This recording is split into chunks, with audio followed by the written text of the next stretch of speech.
De Oliveira is the director of Airports Council International, and he joins me now live from Montreal. I guess we've now put you in the hot seat after those quotes. I mean, you say that the problem is much more complicated, and no doubt it is, but the airlines are pointing to airline authorities and by extension, of course, the governments that regulate them. So which is it? Is it the airport authorities? Is it the airlines? Is it the governments? What's the problem? Well, thank you, Paula, for having us today. And, the comments that come from our colleagues from the airlines are quite true. However, we need to understand how an airport works. We have more than 20 stakeholders that work inside of the airport buildings that represents more than 60% of the jobs of the industry. When the passengers they see airline and the airport. However, these 20 stakeholders come from ground handling, air traffic controllers, immigration process and others. And basically, if one of these stakeholders have an issue on the process, is a domino effect that affect all parts of the travel experience for the customers. That's why basically, I don't like this pointing fingers in the airports, because basically I think we are a community, we need to work together to solve the issues together, considering all the stakeholders that we have.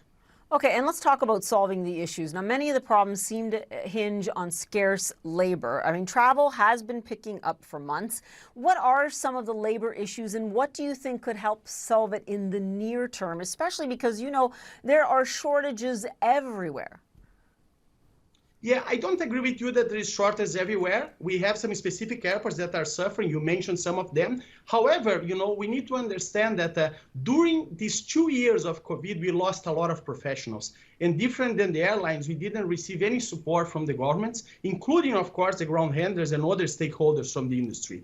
Now, to recruit these people back, train them, and bring that to the speed they need to deliver the service that we need to the customers takes a little bit of time. That's why we are seeing different countries, they need to import labor, especially on ground handling side. We need to improve the systems. That's why basically use the automated the systems in the countries to accept the immigration process and others that we need to work in training and supporting our members on that delivery. Okay, but what I'm trying to get at here is if I'm sitting in an airport, and many of us have sat in airports and things are nowhere near normal. Sometimes you can understand certain delays, other times you just can't. It's been absolute chaos.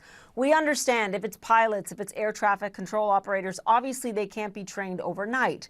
But in terms of the other labor issues, and you keep talking about the ground handlers, perhaps it's immigration and customs, what do you think can be done in the weeks to come? Because right now, I'm thinking 2019 is like a dream right now, that we can't travel like that for years to come.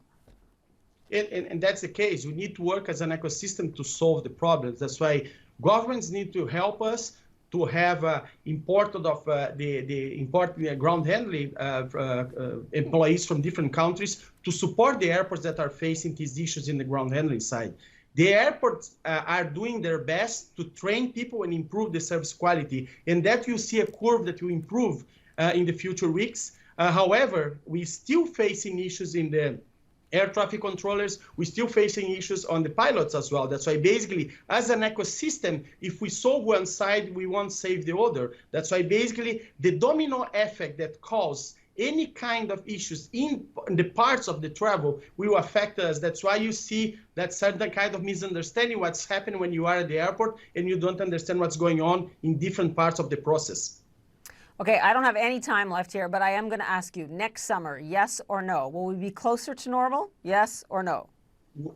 Yes, we are crazy to travel. We are an industry that will bring back the connection between families, business, holidays, and we will do our best to work hard to have these people back on our in our airports and our airplanes. Fingers crossed. We'll be back to you next summer to see if hopefully some of the chaos has died down. I leave it there for now. Thanks so much. Appreciate it.